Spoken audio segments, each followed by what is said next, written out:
बनाएंगे बहुत ही रवायती मीठा ईद के लिहाज से शीर खुरमा, क्योंकि ईद छोटी हो या बड़ी, सवैयां हर घर में बनाई जाती है और इसके बगैर ईद नामुकम्मल होती है। तो आइए स्टार्ट करते हैं। यहाँ पर मैंने 3 पाव दूध लिया है, इसे हम बॉयल होने के लिए रख देंगे।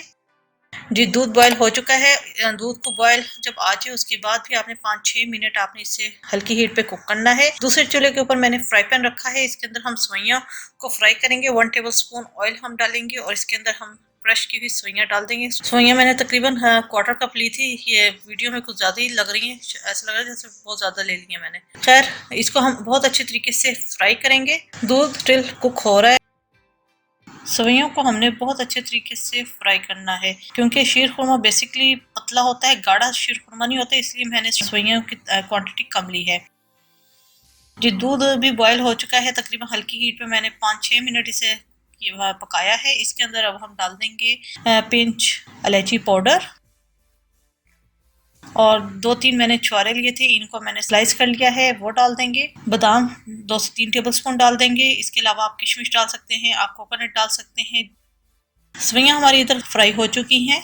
ड्राई फ्रूट डालकर भी हमने इसे 5-6 मिनट पकाया है ताकि इसका फ्लेवर भी दूध के अंदर आ जाए। इसके अंदर हम डाल देंगे फ्राई सवैयां और इसे हम कुक करेंगे। इसे हल्की हीट पे हमने पकाना है। साथ ही मैं इसके अंदर चीनी ऐड कर दूंगी। चीनी हम टू टेस्ट डालेंगे। बाज़ घरों में चीनी मीठा बहुत तेज खाते हैं, तो मैं अपने टेस्ट के हिसाब से इसके अंदर चीनी ऐड करूंगी। आप इसकी जगह कंडेंस मिल्क भी डाल सकते हैं। अगर आप कंडेंस मिल्क डाल रहे हैं तो फिर आप बेशक चीनी को स्किप कर दीजिएगा, या चीनी आप थोड़ी क्वांटिटी में डालिएगा। तो यहाँ पर मैं चीनी अपने टेस्ट के हिसाब से ऐड करूंगी और इसे मैं हल्की हीट पे पकने के लिए रख दूंगी ताकि सवैयां अच्छे तरीके से कुक हो जाए। शीर खुरमा तैयार हो चुका है, इसको हम सर्विंग बॉल में निकालेंगे।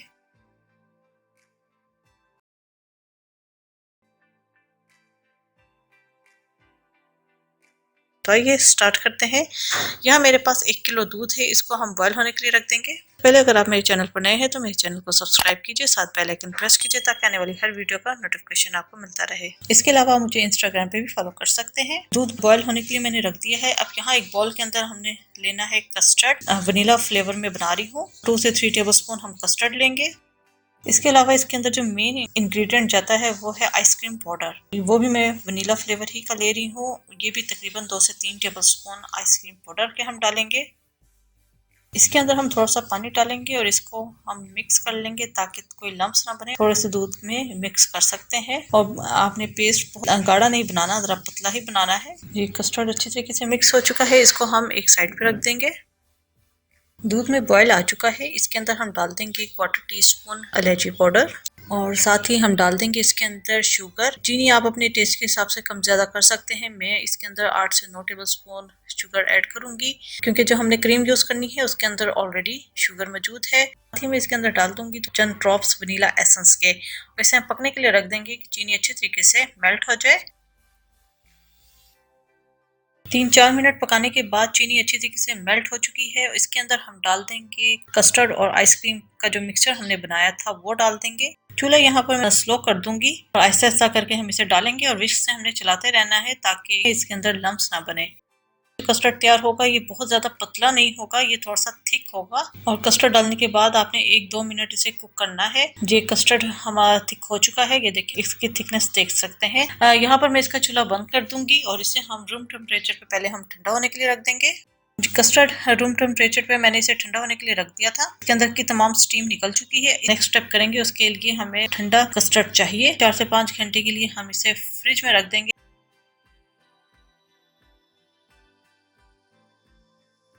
जी, यहाँ पर मैंने एक बाउल ले लिया है। इसके अंदर हमने क्रीम डालनी है 250 ml, या आप 1 कप से सवा कप क्रीम ले सकते हैं। और यहाँ पर मैं यूज कर रही हूँ वीपी विप की क्रीम। ऑलपर्स और दूसरी जो क्रीम टेट्रा पैक की मिलती हैं वो यूज नहीं होंगी। इसके अंदर सिर्फ वीपी विप की ही क्रीम यूज होगी, इसी से टेक्सचर बहुत अच्छा आएगा। है ये मैंने रात भर फ्रीजर में रखी हुई थी, ये 2 घंटे पहले ही निकाल दी थी, क्योंकि गर्मी बहुत हो गई है तो इस वजह से ये जल्दी डिफ्रोस्ट हो जाती है।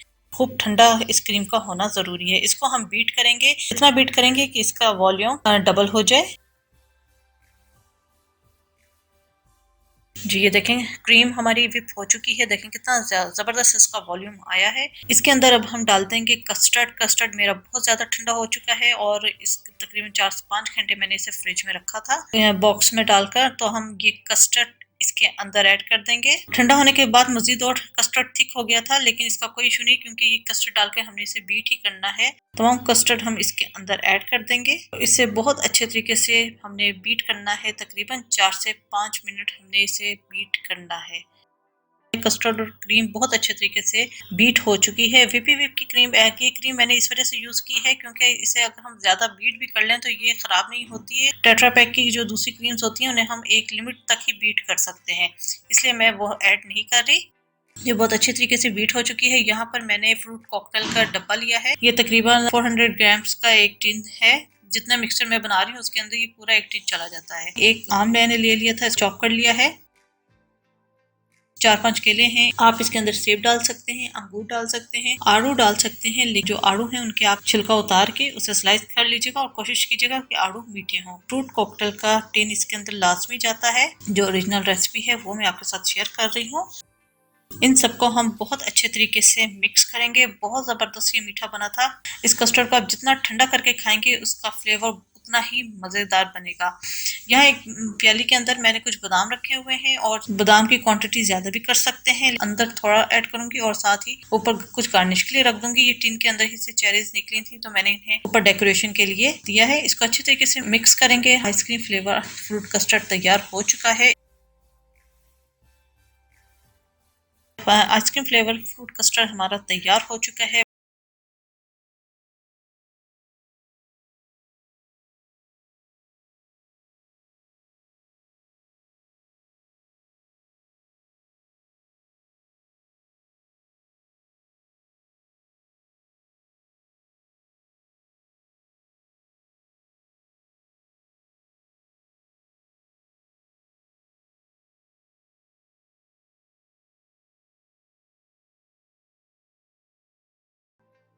एक कप ड्राई मिल्क पाउडर है, 1 टेबलस्पून मैदा है, 1 टेबलस्पून सूजी है, एक अदद अंडा जाएगा।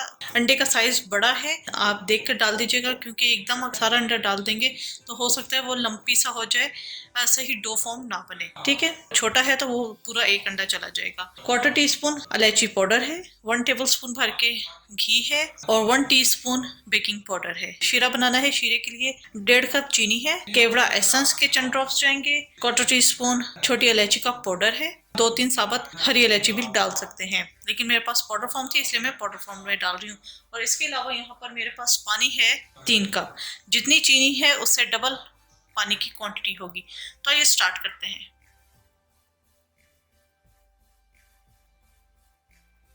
यहाँ मैंने एक देगची ले ली है, देगची के अंदर हम 1.5 कप चीनी ऐड कर देंगे।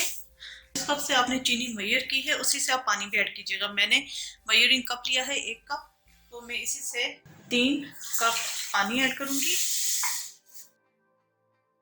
और साथ ही मैं डाल दूंगी इलायची पाउडर और इसे हमने हल्की हीट पे पकने के लिए रख देना है। लेकिन इसका कोई 1 तार या 2 तार का शीरा नहीं बनना, चीनी मेल्ट होनी चाहिए। जितनी देर में ये शीरा हल्की हीट पे मैं पकने के लिए रख देती हूँ उतनी देर में हम गुलाब जामुन की बॉल्स बना लेते हैं।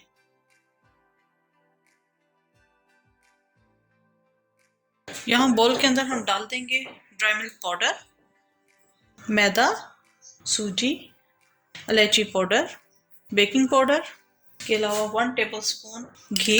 अच्छा ये घी आप मैं 1 टेबलस्पून इसके अंदर ऐड करूंगी। बाकी जो है जब हम इस डो को नीट करेंगे तो उसके अंदर हम यूज करेंगे। ठीक है, ये 1 टेबलस्पून भर के हमने इसके अंदर घी डाल दिया।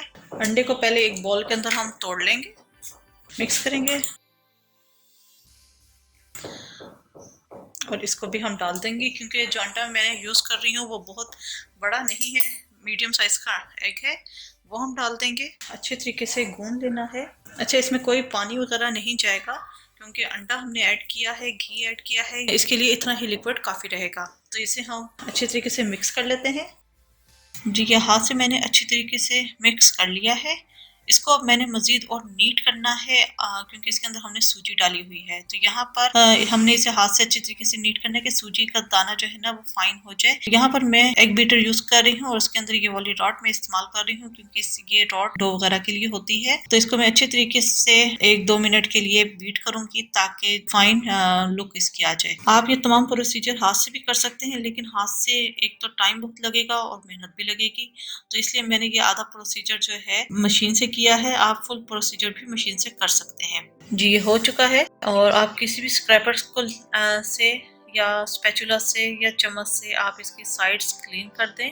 तो ये साइडें आपने बहुत अच्छे तरीके से क्लीन करके तमाम मिक्सचर एक डो में ले आना है। आपको ये भी काफी स्टिकी सा लग रहा होगा, तो इसको अब हम क्या करेंगे कि इसे 10-15 मिनट के लिए फ्रिज में रख देंगे ताकि ये डो सेट हो जाए, क्योंकि इस फॉर्म में अगर हम बॉल्स बनाएंगे तो बॉल सही बनेंगी नहीं। अगर 10-15 मिनट के लिए हम इसे फ्रिज में रख देंगे तो इसकी बॉल बनाना आसान हो जाएगा।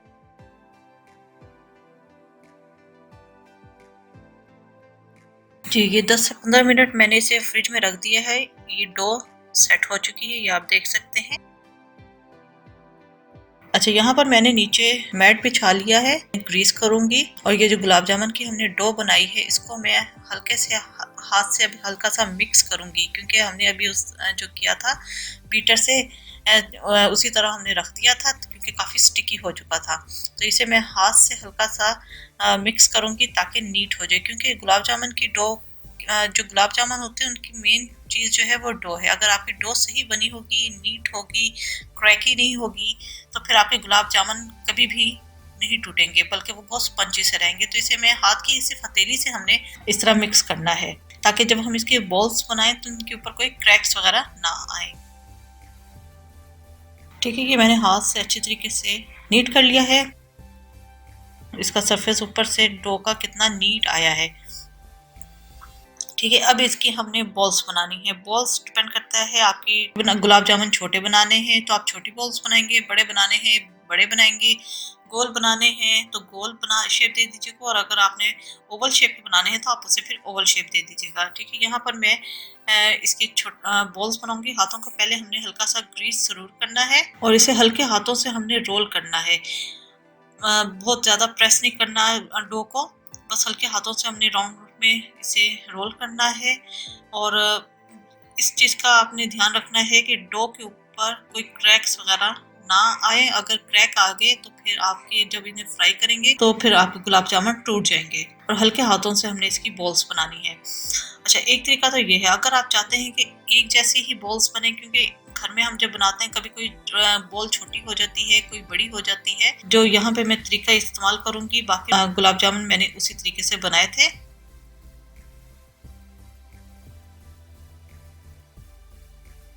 तो यहाँ पर मैं मेजरिंग स्पून ले लूंगी। यहाँ पर जो मैंने लिया है वो 1 टेबल स्पून लिया है मेजरिंग स्पून। इसको हल्का सा हम ग्रीस करेंगे और ये डो हम इसके अंदर डालेंगे, स्पून से हम निकाल लेंगे। गुलाब जामुन आपके तैयार हो जाएंगे। एक जैसे साइज के होंगे, कोई छोटा कोई बड़ा नहीं होगा।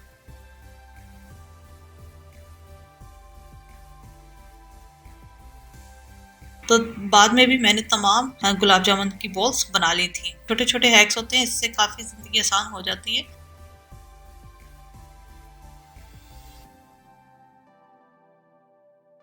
और इस डो के अंदर तकरीबन 9 गुलाब जामुन बने थे, क्योंकि ये 1 टेबल स्पून से मैंने बनाया था। अगर आपने छोटे बनाने हैं हाफ टेबल स्पून से या 1 टीस्पून के हिसाब से बनाने हैं तो फिर 10-12 आराम से बन जाएंगे। अब हम इन्हें फ्राई करेंगे। यहाँ कढ़ाई के अंदर मैंने ऑयल ले लिया है और ऑयल आपका बहुत ज़्यादा गर्म नहीं होना चाहिए, बस मीडियम टू लो हीट पे होना चाहिए। अच्छा, मैं आपको यहाँ पे बता देती हूँ कि आपको एग्जैक्ट टेम्परेचर कैसे पता चलेगा। आप कोई टूथपिक ले लीजिए, वुडन स्टिक्स जिस तरह मैं ले रही हूँ आप इसको सेंटर में रखें। वुडन स्टिक के या टूथपिक के साइड पे बबल्स बनना शुरू हो जाएं तो इसका मतलब है कि ये राइट टेम्परेचर है। मैं आपको कैमरा जूम करके दिखा देती हूँ। तो इस स्टेज पर हमने गुलाब जामुन इसके अंदर डालने हैं।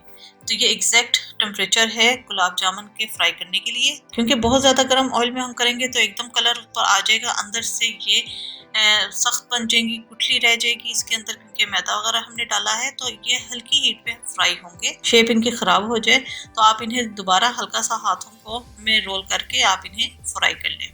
तो आप ये देख सकते हैं कि जब मैं गुलाब जामुन डाल रही हूँ तो इनकी साइड पे हल्के हल्के बबल्स बन रहे हैं। ये एग्जैक्ट टेम्परेचर है इनका। बहुत ज़्यादा आपने कढ़ाई के अंदर नहीं डालने, जितनी जगह है आपने बस उतने ही गुलाब जामुन डालने हैं, क्योंकि इसके अंदर हमने बेकिंग पाउडर डाला है तो ये साइज से डबल हो जाएंगे। आपने इन चीज़ों का बहुत ध्यान रखना है। ये छोटी टिप्स होती हैं जिसकी वजह से अक्सर होता है कि गुलाब जामुन घरों में सही नहीं बनते। और आपने डालते साथ इनको चम्मच नहीं चलाना, ये खुद ब खुद ही पकना शुरू होंगे अंदर से, ये खुद ब खुद ही ऊपर आ जाएंगे और आपने इन्हें बहुत लो हीट पर पकाना है। जी ये देखें कि जो ही पकना शुरू हुए थे ये तमाम ऊपर आ गए हैं। आपने अब क्या करना है कि स्पून की बैक साइड से आपने इसे हल्का हल्का हिलाना है, क्योंकि ये गोल है तो इन्हें आप टर्न करेंगे ये दोबारा फिर टर्न हो जाते हैं। तो ये चम्मच से आप जब ऊपर से इसे इस तरह चम्मच हिलाएंगी ये साथ साथ टर्न भी होते रहेंगे और साथ साथ इनके ऊपर इवन कलर भी आ जाएगा।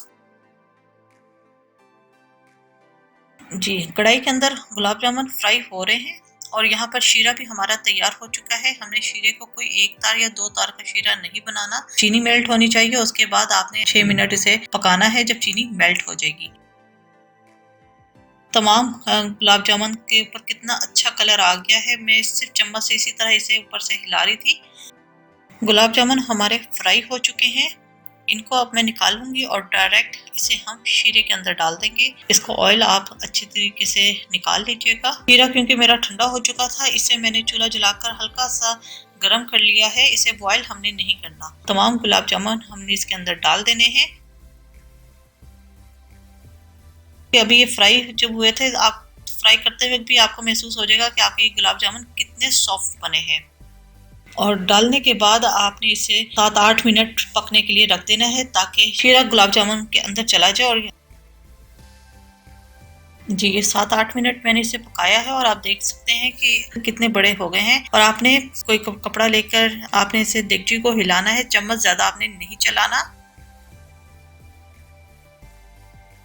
गुलाब जामुन हमारे यहाँ पर तैयार हो चुके हैं, तो यहाँ पर मैं इसका चूल्हा बंद कर दूंगी। इसके अंदर अब हम एंड पे डालेंगे केवड़ा एसेंस। कैमरा ऑन करना मैं भूल चुकी थी, क्लिप मुझसे मिस हो चुका है। इसे अब हम प्लेटर में निकालेंगे।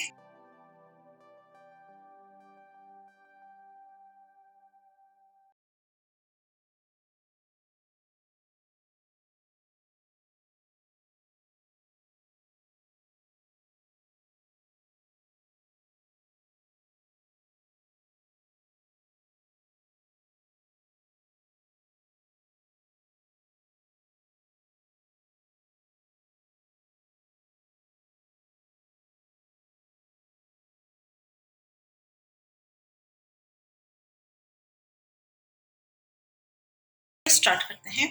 यहाँ 3/4 कप क्रीम है और यहाँ क्रीम में यूज कर रही हूँ वीपी विप की। इसमें इसका टेक्सचर बहुत अच्छा आता है। विप होने के बाद वॉल्यूम बढ़ जाता है। शर्त यह है कि ठंडी यख होनी चाहिए। 1/3 कप कंडेंस मिल्क है, मैं आपको दिखा देती हूँ। अच्छा कंडेंस के 1/3 मेजरिंग कप से मैंने तमाम चीजें मेजर की हैं। ये 1/3 कप और मैंने ये पूरा भर के नहीं लिया क्योंकि ये क्रीम ऑलरेडी थोड़ी सी स्वीट होती है और अगर आप बहुत ज्यादा स्वीट लवर हैं तो फिर आप ये कंडेंस मिल्क 1/3 पूरा भर के डाल दीजिएगा। मैंने 1 टेबल स्पून कम लिया है 1/3 से, ठीक है। वनीला एसेंस के चंद करते जाएंगे। 1/4 कप अगेन क्रीम चाहिए। चॉकलेट है मेरे पास, कुकिंग चॉकलेट 1/2 कप। तो ये स्टार्ट करते हैं। सबसे पहले हम क्रीम को विप कर लेते हैं। क्रीम को हमने इतना विप करना है कि ये डबल इन वॉल्यूम हो जाए।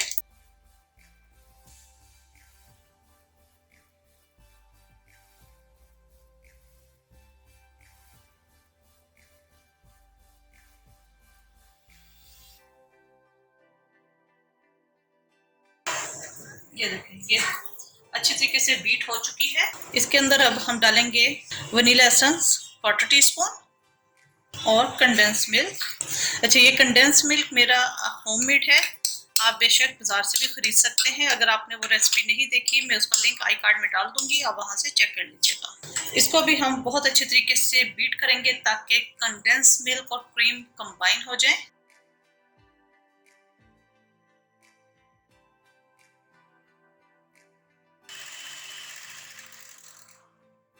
कंडेंस मिल्क और क्रीम बहुत अच्छे तरीके से कंबाइन हो गई है। इसको मैं फ्रीजर में रख दूंगी कि खूब ये ठंडा सा हो जाए। उतनी देर में हम चॉकलेट को मेल्ट कर लेंगे क्रीम डाल के। चॉकलेट को मेल्ट करना है। मैं यहाँ 1/4 कप क्रीम ली है, इसको मैं पहले गर्म कर लूंगी हल्का सा। इतना गर्म करेंगे कि साइड पे बबल्स बनना शुरू हो जाए। जी ये गर्म हो चुकी है, इस चूल्हा में बंद कर दूंगी। क्रीम गर्म हो चुकी है, क्रीम को हम चॉकलेट के अंदर ऐड करेंगे। ठीक है, इसको हम अच्छे तरीके से मिक्स करेंगे।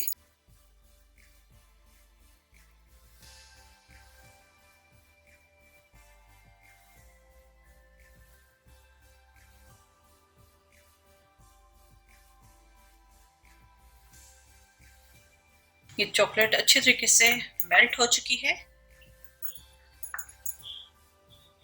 जी चॉकलेट मेल्ट हो चुकी है, इसको अब हम इस क्रीम के अंदर डालेंगे। यहाँ पर मैं एक काम करूंगी कि इस क्रीम के अंदर से मैं थोड़ी सी क्रीम निकाल लूंगी ऊपर पाइप करने के लिए। कोई सी भी आप नोजल ले लें, नोजल में पाइपिंग बैग के अंदर डाल दूंगी। नीचे से कट करेंगे पाइपिंग बैग को। ठीक है, ये काट दिया, आपको नजर आ रहा है। यस, इसके अंदर हम ये नोजल डाल देंगे। ये ठीक है, बहुत ज्यादा नहीं, सिर्फ पाइप करने के लिए हमें चाहिए।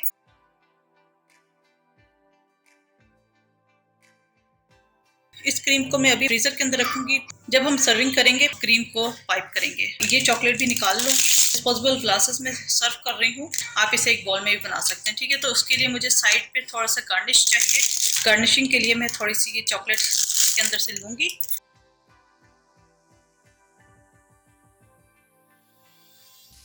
ठीक है, ये थोड़ी सी हमें चाहिए, नीचे की टिप मैं बाद में काट लूंगी। जी अब ये जो चॉकलेट है हमने इस क्रीम के अंदर ऐड करनी है, और इसे भी हमने बहुत अच्छे तरीके से बीट करना है ताकि चॉकलेट और क्रीम अच्छे तरीके से कंबाइन हो जाए। ये बहुत अच्छे तरीके से मिक्स हो चुकी है। यहाँ पर मैंने ग्लास के अंदर पाइपिंग बैग रख दिया है। आप इसको एक अलग बॉल में भी बना सकते हैं। मैंने यहाँ पर डिस्पोजेबल कप्स लिए हैं सिंगल सर्विंग के लिए। मैं इसके अंदर डालूंगी, साइडों से हम क्लीन कर लेंगे।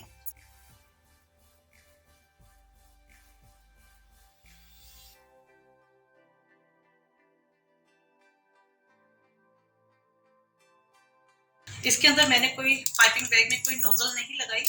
कट करूंगी।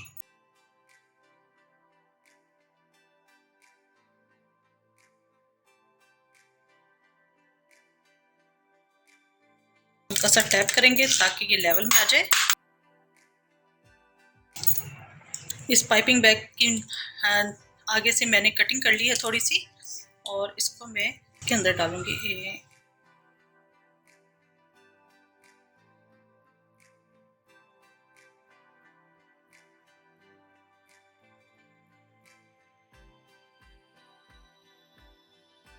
कुछ हम इसके ऊपर वैसे डाल देंगे।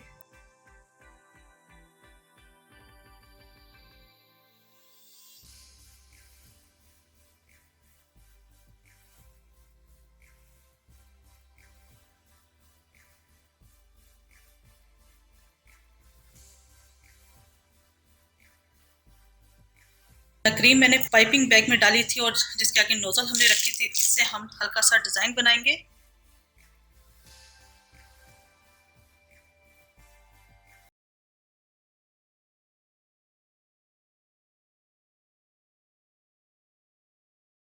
स्टार्ट करते हैं। 750 ml दूध है, यानी 3 पाव। 1 कप सवैयां हैं, इनको मैंने क्रश कर लिया है। चीनी इसके अंदर टू टेस्ट जाएगी, यहाँ मैंने हाफ कप ली है। अगर मुझे जरूरत पड़ी तो फिर मैं और ऐड कर लूंगी। क्रीम इसके अंदर जाएगी हाफ कप। यहाँ पर जो मैं यूज कर रही हूँ वो टेट्रा पैक की क्रीम है। अगर आप चाहें तो जो दूध के ऊपर बुलाई आती है आप वो भी यूज कर सकते हैं। 1 टेबलस्पून चावल का आटा। आज ये जो आटा मैं यूज कर रही हूँ वो बाजार का यूज कर रही हूँ, वरना अगर आपके पास ये नहीं है, आपने थोड़े से चावल लिए, उसे भिगोया, भिगोने के बाद आपने उसका पानी फेंक कर आपने उसे फैला दिया, और उसके बाद उसे ग्राइंड करके अच्छी तरीके से उसे बारीक छानी से छान लें। जो नीचे आपको बारीक पाउडर से मिलेगा वो होगा आपका चावल का आटा।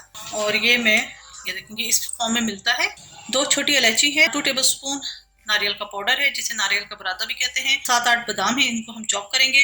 केवड़ा एसेंस में ऐड कर रही हूँ। इसके अंदर रोज वाटर जाता है लेकिन रोज वाटर मेरे पास मौजूद नहीं है, तो मैंने केवड़ा एसेंस ले लिया है। 1-2 ड्रॉप बस जाएंगे। अगर आपको इसका फ्लेवर पसंद नहीं है तो आप इसे स्किप कर सकते हैं। 1 टेबलस्पून घी इसके अंदर जाएगा, जिसके अंदर हमने सवैयों को रोस्ट करना है। तो ये स्टार्ट करते हैं। यहाँ मैंने देगची ले ली है, इसके अंदर हम डाल देंगे 1 टेबलस्पून घी। आप ऑयल भी डाल सकते हैं। इसके अंदर हम डाल देंगे सवैयां। और इसे हमने बहुत अच्छे तरीके से फ्राई करना है। अच्छे तरीके से सवैयां फ्राई हो चुकी हैं। इसके अंदर हम डाल देंगे इलायची, दूध,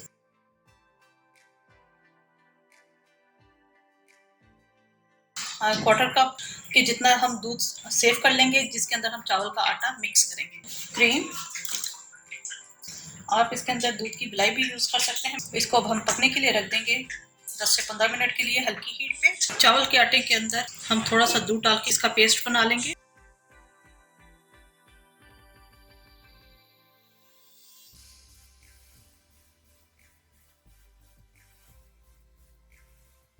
इसको एक साइड पे रख देंगे जी। ये 10-12 मिनट पका है।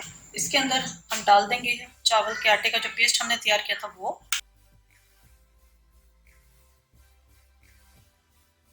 साथ ही मैं डाल दूंगी चीनी टू टेस्ट। इसको हम पकने के लिए रख देंगे 5 से 6 मिनट के लिए।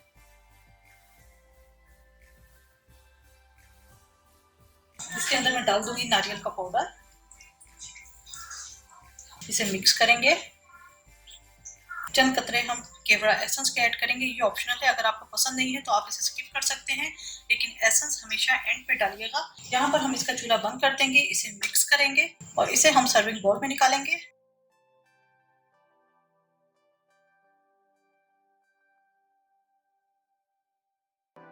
ऊपर से डालेंगे हम बादाम। जी, बेहतरीन सी बहुत मज़ेदार सवैयों की खीर हमारी तैयार हो चुकी है।